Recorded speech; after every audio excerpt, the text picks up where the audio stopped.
Esse caso brasileiro me lembrou muito o caso de Jeffrey Epstein, e eu fiquei muito chocada porque eu não vi muita gente falando sobre ele. Então, eu dei uma pesquisada e montei uma linha do tempo que possa fazer um pouco mais de sentido. Mas primeiro, deixa eu me apresentar. Bem-vindos ao Vale do Mistério. Eu me chamo Rayane Cruz e esse é meu primeiro vídeo sobre casos criminais aqui no canal. Então, se você gosta desse tipo de conteúdo, já se inscreve e ativa o sininho que toda semana tem vídeo novo. Hoje eu vou falar sobre a investigação de um dos maiores casos de exploração e abuso sexual do Brasil. Então já dá um like nesse vídeo para me ajudar na divulgação e vamos para a história.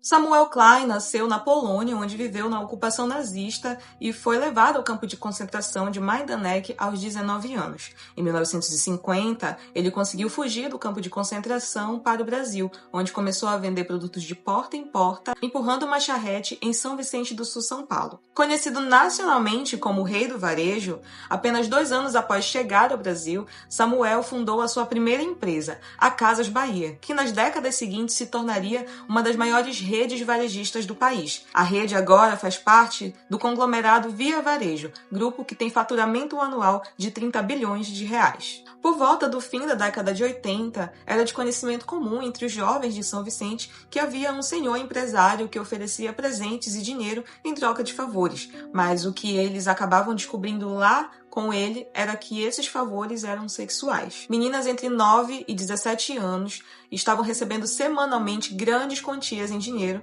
em troca de sexo. Samuel teria organizado uma espécie de recrutamento e transporte em seus próprios helicópteros particulares. Para isso, ele teria contado com a ajuda de seus funcionários que foram silenciados com pagamentos em dinheiro ou em produtos das lojas de varejo. A seu serviço, haviam 2 agenciadoras na Baixada Santista. Uma delas era a Kátia Lemos, que foi apontada por pelo menos 6 vítimas como uma aliciadora de meninas do empresário. Diversos relatos apontam que taxistas, motoristas e até as próprias mulheres estavam envolvidas nessa engrenagem de exploração sexual de adolescentes. Karina Carvalhal, uma das vítimas, afirmou em depoimento à polícia que quando o empresário perdia interesse nas meninas, elas levavam uma garota mais nova para ele ficar mais feliz. Em troca disso, ele dava mais dinheiro ou elas poderiam retirar alguns itens a mais da loja, como um armário, uma TV, um celular. Vanessa Carvalhal, a irmã de Karina, relatou que quando ela tinha 15 anos, Samuel perdeu o interesse nela e então ela levou a irmã Karina, de 9 anos, para conhecer o empresário. Karina diz que, assim como ela, as outras crianças ficavam felizes porque tinham ganhado um tênis. Como elas não faziam noção da situação de violência, a possibilidade de ganhar mais bens materiais fazia com que elas voltassem para fazer os favores sexuais em troca dos presentes. Ela relata que, na segunda vez que ela foi visitar o escritório do Samuel, ele a levou para um quartinho ao lado, que tinha apenas uma porta de acesso por dentro do escritório, e lá havia apenas uma cama hospitalar onde aconteciam os abusos. Além de Karina, outras 35 vítimas que foram entrevistadas eram menores de 18 anos e se encontravam em situação de vulnerabilidade socioeconômica. No prédio Pé na Areia, na ilha de Pochá, os vizinhos disseram que o rei do varejo costumava distribuir dinheiro na porta do prédio para quem passasse e convidava meninas para comerem um lanche na casa dele. Além disso, sempre que o empresário estava no imóvel, o prédio ficava lotado de pessoas por causa das constantes festas que haviam na residência Klein. O rei do varejo mantinha as suas práticas de exploração em 3 dos seus imóveis, em Guarujá, Angra dos Reis e Alphaville. Samuel costumava organizar sexo em grupo e ele exigia que as meninas do Samuel, como ele gostava de chamar as suas vítimas, fossem virgens e muito novas. Em um relato, uma vítima disse que, aos 18 anos, a mulher que a recrutou pediu que ela cobrisse suas estrias da barriga para que o agressor não percebesse que ela já era velha. Além disso, ele também incentivava uma espécie de competição entre as meninas, fazendo com que elas disputassem pelo lugar de atenção. Ele oferecia viagens, carro, dinheiro e, para sustentar o seu vício doentio, ele fazia com que as meninas trouxessem outras garotas e, em troca, ele dava mais recompensas. Segundo segurança da família, em uma semana do ano de 2009, ele teria ajudado a desembarcar cerca de 70 garotas do helicóptero na mansão em Angra dos Reis. A situação também é de conhecimento dos vizinhos que fizeram denúncias, mas nenhuma dessas denúncias foi respondida. Outra vítima, que também tem o seu nome protegido, disse que em 2008 ela viajou no helicóptero de Samuel até a sua casa em Angra dos Reis. Chegando lá, ela foi convidada para ter uma conversa no chalé. Do lado de fora haviam 12 seguranças e dentro um enfermeiro que tinha acabado de aplicar uma injeção de Viagra no empresário de 85 anos na época. No depoimento, a vítima diz que Samuel fez várias promessas de ajuda financeira, incluindo estudos em uma boa escola, carro e apartamento. Mas quando ela resistiu, ele a pegou à força, rasgou sua roupa e a violou. Infelizmente, não adiantava gritar. Ela foi impedida de ir ao hospital porque ficou mantida presa lá na mansão. E ela afirma que o mesmo enfermeiro que aplicou a injeção de estimulante no empresário prestou auxílio a ela pelo sangramento que ela havia adquirido em decorrência da violência. 2 dias depois, mesmo ainda sangrando, ela foi violentada novamente. Sim, só um parêntese para essa declaração. Muitas das declarações que eu ouvi são, assim, muito explícitas e dolorosas de se escutar. Crianças de 9, 10, 13 anos, então eu não consigo nem imaginar o que uma vítima dessa passa numa situação dessa, porque aquela casa em Angra dos Reis fica no meio de uma ilha, então a pessoa tá totalmente ilhada, né, ali. Eu não consigo imaginar a situação de dor e desespero de uma vítima nesse sentido.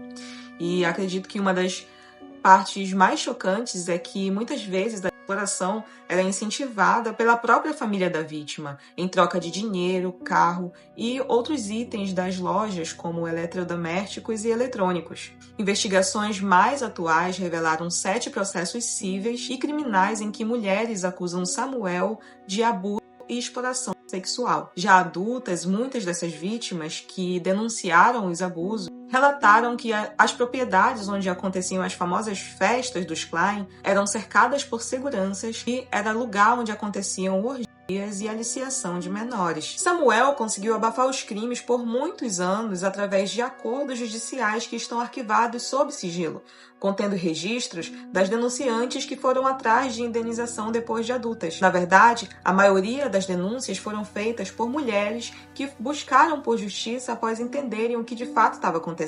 Os processos criminais ainda estão ocorrendo e estão sob sigilo. Por isso, a identidade de muitas vítimas não foi divulgada.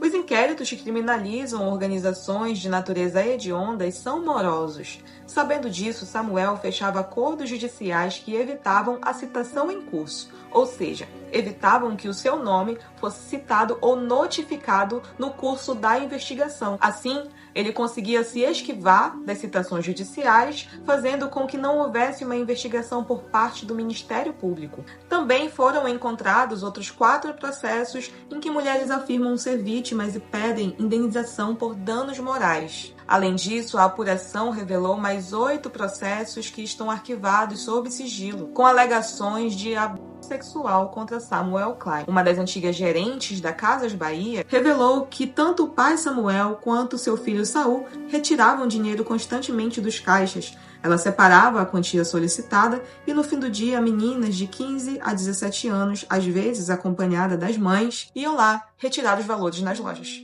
Os advogados que consultaram os processos judiciais e inquéritos policiais tiveram acesso a documentos, fotos e vídeos de festas com conotação sexual, além de declarações com e-mail, mensagens de textos das denunciantes e gravações em áudio que indicam que o esquema já funcionava pelo menos entre o início de 1989 até 2010, mais de 20 anos de exploração sexual. As vítimas, seus advogados e ex-funcionários relatam que Samuel era tratado por todos como um homem bom e generoso, que ajudava muitas pessoas.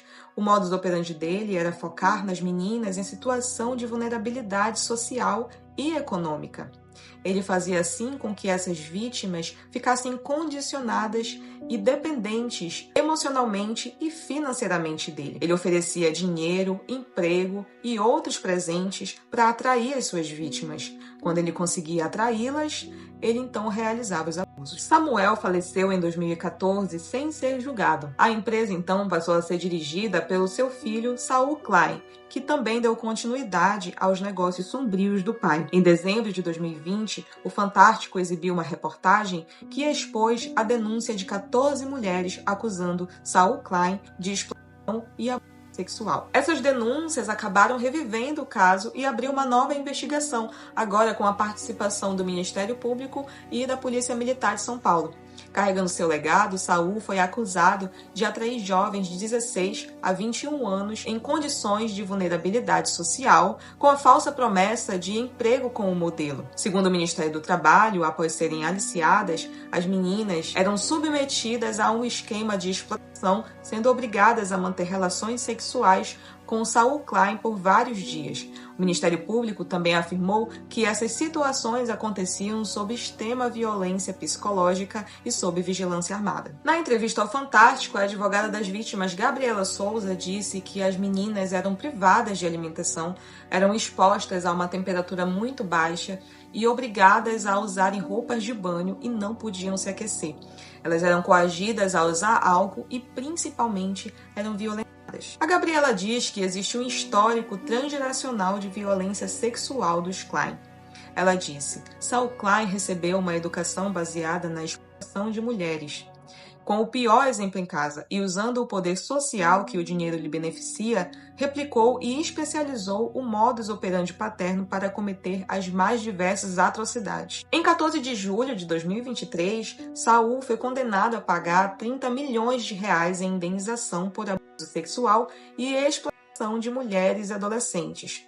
As condenações que ele recebeu são de natureza civil, resultando em multas e indenizações, mas não envolvem sentença de prisão. O judiciário reconheceu que foi comprovado, para fins trabalhistas, que o réu mantinha diversas mulheres em condições análogas à escravidão, contratadas para trabalhos sexuais em seu favor. A Casas Bahia, através do Via Varejo, informou que Saul Klein não tem relação nenhuma com a companhia e que o capital societário da Via é totalmente diluído sem um controlador. A denúncia de exploração sexual surgiu por meio da organização não governamental Justiceiras e através de notícias na imprensa. O movimento Me Too Brasil, em parceria com o órgão Justiceiras, comemorou a decisão, dando os parabéns ao Ministério Público pela competência e respeito aos direitos das mulheres. A indenização de 30 milhões será revestida para 3 instituições sem fins lucrativos não identificadas. A Justiça também determinou a expedição de ofícios ao Conselho Regional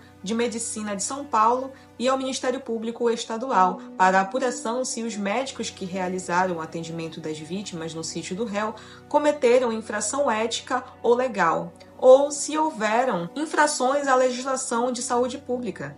Saul Klein negou, por meio de seus advogados, a prática de qualquer crime. Em nota, a assessoria do herdeiro argumentou que a condenação por indenização não significa que ele foi condenado criminalmente. E destacou que a condenação por tráfico de pessoas é totalmente inverídica, uma vez que a Justiça do Trabalho sequer tem competência para julgar ações dessa natureza. Saul Klein não foi preso, mas continua enfrentando processos nas esferas criminal e civil.